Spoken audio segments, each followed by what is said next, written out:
Hello साथियों, sleep stories की series की एक नई कड़ी में आप सभी का स्वागत है। प्रेजेंटली फेस्टिवल का दौर चल रहा है। इस अवसर पर मैं हर एक फेस्टिवल क्यों मनाया जाता है इसकी कहानी सुनाऊंगी जो आप बच्चों से शेयर कर सकेंगे। इंडियन मैथोलॉजिकल स्टोरीज जो हैं वो बच्चों को स्ट्रेंथ, कंपैशन, पेशेंस, लॉयल्टी और जीवन के और भी बहुत से पहलुओं का अनुभव दिलाती हैं। और ये किसी भी कल्चर का इम्पॉर्टेंट पार्ट है। सोसाइटी किस तरह से सोचती है, काम करती है और जितने भी रिचुअल्स हम फॉलो करते हैं उसमें इसका बड़ा रोल होता है। हम जब छोटे थे तो अपनी दादी नानियों के पास बैठकर राम, रावण, श्री कृष्ण, कंस, विष्णु अवतार जैसी अच्छी अच्छी स्टोरीज को सुनते थे।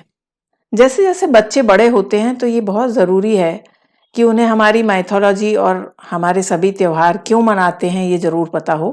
जब बच्चे टीनेजर्स या थोड़े और बड़े हों तो डिटेल में हमारे इंडियन पब्लिशर्स जिन्होंने माइथोलॉजी के इम्पोर्टेंस को समझा और अच्छी अच्छी किताबें रिलीज़ की है उन्हें पढ़ सकते हैं। लेकिन छोटे बच्चों को अगर हम बहुत ही शॉर्ट में कहानी के रूप में इसको सुना सकें तो वो कम उम्र में ही अच्छाई, बुराई, ह्यूमन वैल्यूज़, विमेन रेस्पेक्ट आदि पहलुओं को समझ सकेंगे। साथ ही ये कहानियां इनके इमेजिनेशन और क्यूरियोसिटी को बढ़ाते हैं। एट प्रेजेंट नवरात्र चल रहे हैं और दशहरा का त्योहार पास में है, तो इस मौके पर मैं बच्चों को दशहरा मनाने के पीछे की कहानी सुनाना चाहती हूँ।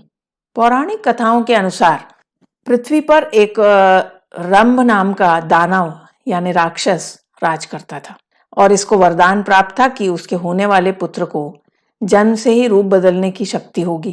कुछ समय बाद इस दानव रंभ का एक पुत्र होता है जिसका नाम था महिषासुर। वो बहुत ही शक्तिशाली दानव था और लोगों के बीच उसका एक धोखेबाज राक्षस के रूप में छवि थी जो रूप बदलकर राक्षसी प्रवृत्ति के कार्य करता था और सृष्टिकर्ता ब्रह्मा का वो महान भक्त था। वो चाहता था कि वो कभी न मरे। इसके लिए वो एक बार ब्रह्मा जी की पूजा अर्चना करता है। ये पूजा कई वर्षों तक लगातार चलती है। ऐसी कठिन पूजा से भगवान ब्रह्मा प्रकट होते हैं और उनकी इस प्रकार की पूजा से प्रसन्न होकर महिषासुर से वरदान मांगने को कहते हैं। इस पर वो राक्षस कहता है, भगवान ब्रह्मा, आप इस दुनिया को बनाने वाले और आपके द्वारा ही सभी जीवों, मानवों, सभी की सृष्टि की गई है, तो आप मुझे वरदान दें कि मैं कभी न मरूं।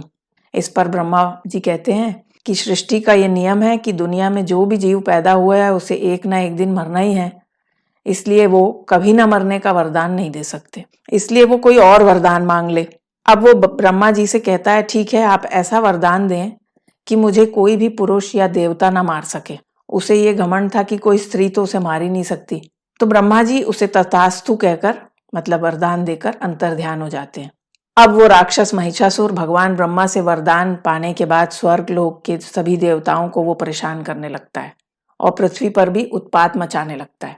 एक बार अचानक स्वर्ग पर वो आक्रमण करके वहां के देवता इंद्र को हरा देता है और स्वर्ग पे कब्जा कर लेता है और बाकी सभी देवताओं को वहां से बाहर निकाल देता है। अब सारे देवता परेशान होकर त्रिमूर्ति यानी हमारी मान्यताओं के अनुसार ब्रह्मा, विष्णु, महेश, इनको त्रिमूर्ति कहते हैं, इनके पास जाता है। अब त्रिमूर्ति सभी के कष्ट दूर करने के लिए आपस में चर्चा करते हैं और सब मिलके ये तय करते हैं कि सभी देवता अपनी अपनी ऊर्जा को एकत्रित करके एक शक्ति स्वरूप स्त्री को उत्पन्न करेंगे और सभी देवताओं के पास जो भी शस्त्र हैं वो सब उस महाशक्ति को सौंप देंगे। वो स्त्री स्वरूप शक्ति सभी देवताओं के जब शस्त्रों से सुसज्जित हो जाएगी तो वो महिषासुर को लड़ाई के लिए चुनौती दे पाएंगी और उसका वध कर देंगी और सभी देवता जो हैं वो इस प्रकोप से मुक्त हो जाएंगे। इस बात से सभी एक साथ सहमत हो जाते हैं और अपनी ऊर्जा एक स्थान पर एकत्रित करके उस ऊर्जा से 10 हाथों वाली शक्ति उत्पन्न करते हैं। इसी शक्ति का नाम माँ दुर्गा है। सभी देवता माँ दुर्गा को अपने अपने शस्त्र दे देते हैं।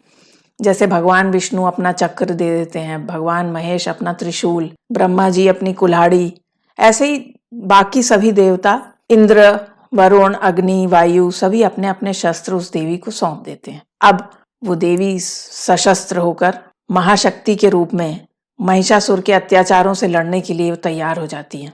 अब समय आ जाता है पूरे संसार को महिषासुर राक्षस से छुटकारा दिलाने का। माँ दुर्गा दानव महिषासुर को युद्ध के लिए ललकारती है और वो घमंडी महिषासुर उसे मान लेता है, ये सोचकर कि ये स्त्री मेरा क्या बिगाड़ेगी, ये तो मुझे मार नहीं सकती। वो युद्ध के लिए आ जाता है। महिषासुर बहुत शक्तिशाली था, उसे रूप बदलने का वरदान प्राप्त था, तो वो माँ दुर्गा से भीषण युद्ध करता है और अपना रूप बदल बदल कर कभी जमीन से कभी आसमान से वो माँ दुर्गा पर लगातार हमला करता है। माँ दुर्गा अपने वाहन शेर पे बैठकर देवताओं से प्राप्त सारे शस्त्रों का उपयोग करते हुए महिषासुर के हमलों को वो विफल करती रहती हैं और ये युद्ध जो है वो 10 दिनों तक चलता है। अंत में अश्विन माह की 10वीं को मतलब 10वें दिन माँ दुर्गा महिषासुर राक्षस को भगवान विष्णु के चक्र और भगवान महेश के त्रिशूल के वार से उस राक्षस का वध कर देती है। इस प्रकार माँ दुर्गा 9 दिन के युद्ध के बाद 10वें दिन पृथ्वी और देवलोक को उसके अत्याचार से मुक्त करती है। इसी अवसर पर चारों दिशाओं में हर्ष उल्लास का वातावरण बन जाता है। सभी देवता माँ दुर्गा का पूजन कर पुष्य वर्षा करते हैं। इसी दिन से भारतवर्ष में प्रतिवर्ष 9 दिन माँ शक्ति की पूजा अर्चना के बाद 10वें दिन दशहरा का पर्व मनाया जाता है। और इसी दिन एक अन्य पौराणिक कथा में भगवान राम ने रावण का वध किया था। मैं ये अलग से अगले एपिसोड में आपको सुनाऊंगी। इस दिन को असत्य पर सत्य की विजय के रूप में भी मनाया जाता है, इसलिए इस दशमी को विजयदशमी के नाम से जाना जाता है। इस दिन ऐसा माना जाता है कि जो भी कार्य कोई शुरू करता है तो उसमें विजय मिलती है। इस दिन रामलीला का आयोजन होता है और रावण का विशाल पुतला बनाकर उसे जलाया जाता है। आगे की कड़ियों में मैं रामायण यानी दीपावली को मनाने की पीछे की कहानी आपको सुनाऊंगी। इस प्रकार की कहानियों से जुड़े रहने के लिए कृपया इस चैनल को सब्सक्राइब कर लें। धन्यवाद।